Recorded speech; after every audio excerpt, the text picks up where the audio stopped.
जिस केस का मैं जिक्र करने वाला हूँ, ये है एक औरत, हिस्ट्री शीटर औरत, जिसका फोटो लगा है रामनगर पुलिस स्टेशन में। वो औरत वहाँ से उठकर कटरा में जाती है और कटरा में कृष्ण लाल जी, जिनकी उम्र लगभग 80 साल थी, उसके घर में एक किराए पे कमरा लेती है। और 80 साल का बुजुर्ग जैसे ही उसकी डेथ होती है, वो औरत कहती है कि जे मेरा पति मर गया, और हाथ से लिखा हुआ एक राशन कार्ड शो करती है। और उस राशन कार्ड की बदौलत सारी पुलिस उसका फेवर करती है। जब वो औरत, उसने कब्जा डाला, उसकी लड़कियों ने ताले काटे। फिर उसके बाद जैसे जैसे इन लोगों ने शिकायत की पुलिस विभाग से, पुलिस ने इनकी सुनी नहीं। सिर्फ वो औरत एक भी फोन करती तो पुलिस 1 मिनट में आ जाती थी, 1 मिनट में आ जाती थी, 1 मिनट में आ जाती थी। इन्होंने कम से कम भी 25 एप्लीकेशनें दी, लेकिन पुलिस ने सुनवाई नहीं की। इनके ऊपर 3 लड़ाई के केस डाले गए, झूठे केस डाले गए, फिर चौथा रेप केस डालकर इन बच्चों को फंसा दिया गया। और 2 साल से बच्चे जो हैं बोरियासी जेल में। हमने RTI के माध्यम से पुलिस कटरा को पूछा कि ये औरत रामनगर से कटरा में कब आई, और इन्होंने बोला, SSP कटरा ने बोला, रियासी ने बोला कि 2007 में सुषमा देवी और करतार चंद अलग हो गए रामनगर वाले, और इन्होंने शादी की कृष्ण लाल से, इलीगली कृष्ण लाल से शादी की, और ये वहां रहने लगी। ये RTI का जवाब है SSP कटरा का। अब मैं ये पूछना चाहता हूं कि अगर ये 2007 में उधर रहने लगी, तो जब मैंने उधमपुर के SSP को पूछा कि सर ये हिस्ट्री शीटर औरत है, इसकी हिस्ट्री बताई जाए, तो 2010 में ये 420 और इसके पति का नाम करतार चंद है, जो रामनगर में रहती है। अगर 2010 में वो रामनगर में रहती थी और 2007 में वो कटरा में रहना शुरू हो गई, पुलिस के ये 2 जवाब क्यों हैं? मैं पूछना चाहता हूँ, मैं भारत का एक बच्चा हूँ। अब मैं एक बात और पूछना चाहता हूँ कि मैडम, अगर RTI का जवाब है ये, मैंने राशन कार्ड अथॉरिटी को बोला कि ये बंदा, इसका स्टेटस बताया जाए। राशन कार्ड अथॉरिटी ने बोला कि ये बंदा 2013 में अकेला था। ये RTI का जवाब है। और जब डिपार्टमेंट से मैंने ऐसे निकाला तो उन्होंने बोला कि 2016 में इसके साथ पूरा परिवार था। ये सारे डिपार्टमेंट जो हैं वो जनता का खून चूस रहे हैं। नमस्कार, आप जुट चुके हैं स्पिरिट न्यूज़ के साथ और मैं हूं वंदना हंस। आज वरुण भगत, जो कि सोशल एक्टिविस्ट हैं, उनके द्वारा पत्रकार वार्ता की जा रही है। तो चलिए बातचीत करते हैं कि आखिर पत्रकार वार्ता का क्या कुछ मकसद है। जी सर, सबसे पहले पत्रकार वार्ता का क्या कुछ मकसद है हमारे दर्शक जानते हैं।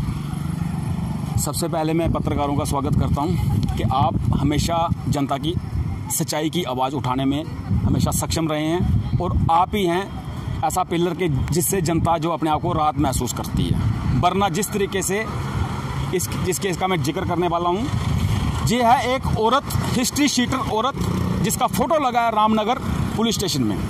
वो औरत वहाँ से उठकर कटरा में जाती है, और कटरा में कृष्ण लाल जी, जिनकी उम्र लगभग 80 साल थी, उसके घर में एक किराए पे कमरा लेती है। और 80 साल का बुजुर्ग जैसे ही उसकी डेथ होती है, वो औरत कहती है कि जे मेरा पति मर गया, और हाथ से लिखा हुआ एक राशन कार्ड शो करती है। और उस राशन कार्ड की बदौलत सारी पुलिस उसका फेवर करती है।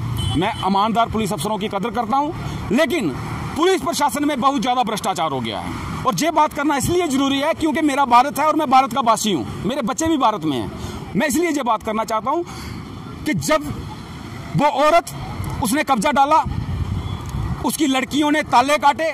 फिर उसके बाद जैसे जैसे इन लोगों ने शिकायत की पुलिस विभाग से, पुलिस ने इनकी सुनी नहीं। सिर्फ वो औरत एक भी फोन करती तो पुलिस 1 मिनट में आ जाती थी। तो जो लोगों का तालों को काटा, क्या उन्होंने FIR दर्ज नहीं करवाई? और अगर करवाई तो क्या पुलिस ने कोई भी उनकी जो है सुनवाई नहीं की? इन्होंने कम से कम भी 25 एप्लीकेशनें दी, लेकिन पुलिस ने सुनवाई नहीं की। 25 एप्लीकेशनें कम से कम, लेकिन पुलिस ने एक बार भी नहीं सुना।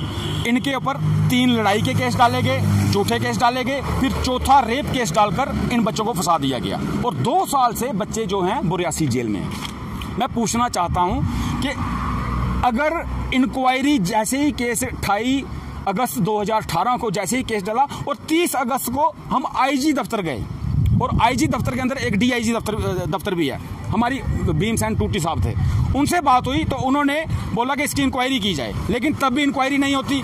फिर हम गवर्नर साहब को लेटर ऑनलाइन ग्रेविस करते हैं, तब भी इंक्वायरी नहीं होती। फिर आईजी साहब को करते हैं, तब भी इंक्वायरी नहीं होती। फिर हम दीपकाम के पास जाते हैं, तब भी इंक्वायरी नहीं होती। Advisor to governor Farooq Khan के कहने पर एसएसपी को बोला जाता है कि भाई पर्सनली देख इस मैटर को, लेकिन फिर भी उन्होंने हमें इस चीज़ की कोई जांच नहीं दी। फिर उसके बाद हमने आरटीआई के माध्यम से पुलिस कटरा को पूछा कि ये औरत रामनगर से कटरा में कब आई, और इन्होंने बोला, एसएसपी कटरा ने बोला, रियासी ने बोला कि 2007 में सुषमा देवी और करतार चंद अलग हो गए रामनगर वाले, और इन्होंने शादी की कृष्णलाल से इलीगली, कृष्णलाल से शादी की और ये वहां रहने लगी। ये आरटीआई का जवाब है एसएसपी कटरा का। अब मैं ये पूछना चाहता हूं कि अगर ये 2007 में उधर रहने लगी, तो जब मैंने उधमपुर के एसएसपी को पूछा कि सर ये हिस्ट्री शीटर औरत है, इसकी हिस्ट्री बताई जाए, तो 2010 में ये 420 और इसके पति का नाम करतार चंद है, जो रामनगर में रहती है।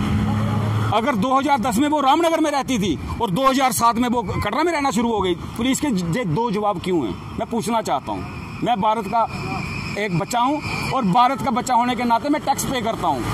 अभी आप क्या कुछ मांग करते हैं, और अगर जम्मू कश्मीर पुलिस सही काम नहीं कर रही है तो क्या आपने आगे की और जो है मांग की कि सीबीआई जांच होनी चाहिए या कुछ इस तरह से, क्योंकि रेप एक बहुत बड़ा जो है एक क्राइम है और वही क्राइम जो है उस लड़के पर थोपा गया। इसके लिए हमने विजिलेंस के पास भी गए, क्राइम के पास भी गए, लेकिन वो कई अफसरों ने बोला कि अगर आपकी सिफारिश है ऊंची तो फिर आपकी सुनवाई होगी, वरना ये ऐसे काम नहीं करते हैं। अब हम आम आदमी हैं, हमारी सिफारिश होगी तो आपका कार्य किया जाएगा। हाँ, बिल्कुल। ये एसएसपी विजिलेंस ने एक क्राइम ने बोला था। क्या कहा था? कि अगर ऊपर से अगर आपकी फरमाइश है, ऊपर से अगर कोई सिफारिश है तो फिर ये काम होगा, वरना हम नहीं आते ऐसे मसलों में, ये उन्होंने बोला। अब मैं एक बात और पूछना चाहता हूँ कि मैडम, अगर आरटीआई का जवाब है जी, मैंने राशन कार्ड अथॉरिटी को बोला कि ये बंदा, इसका स्टेटस बताया जाए। राशन कार्ड अथॉरिटी ने बोला कि ये बंदा 2013 में अकेला था। ये आरटीआई का जवाब है। और जब डिपार्टमेंट से मैंने ऐसे निकाला तो उन्होंने बोला कि 2016 में इसके साथ पूरा परिवार था। ये सारे डिपार्टमेंट जो हैं वो जनता का खून चूस रहे हैं, ये मैं आरोप लगाता हूँ। तो अभी आप क्या कुछ मांग करते हैं? मैं ये मांग करता हूँ कि ये सारा मैटर क्राइम को दिया जाए, और क्राइम ब्रांच जो भी सत्य बाहर लाती है तो उसके ऊपर जो निर्दोष बच्चे हैं उनको छोड़ा जाए, और जो दोषी हैं उनके ऊपर कार्रवाई हो, चाहे वो किसी भी विभाग का हो, क्योंकि ऐसे लोगों को बख्शना नहीं चाहिए। क्योंकि ये हिंदुस्तान आगे चलना है, इसको इधर भुखमरी का शिकार या कत्ल गारत का शिकार नहीं बनाना है। ये भारत है हमारा। बहुत बहुत धन्यवाद। तो मैं आपको बता दूं कि आज वरुण भगत जो एक सोशल एक्टिविस्ट हैं, उनके द्वारा पत्रकार वार्ता की गई है। उनका कहना है कि कुछ इस तरह से लोग हैं जो हिस्ट्री शीटर हैं और वो आकर ब्लैकमेल करते हैं, किसी के घर पर कब्जा कर लेते हैं, लेकिन पुलिस उनका साथ नहीं देती है। अब सीबीआई की जो है जांच करने की मांग कर रहे हैं। तो आप ऐसे ही अपडेट के लिए जुड़े रहें स्पिरिट न्यूज़ के साथ। वंदना हंस, स्पिरिट न्यूज़ जम्मू। नमस्कार।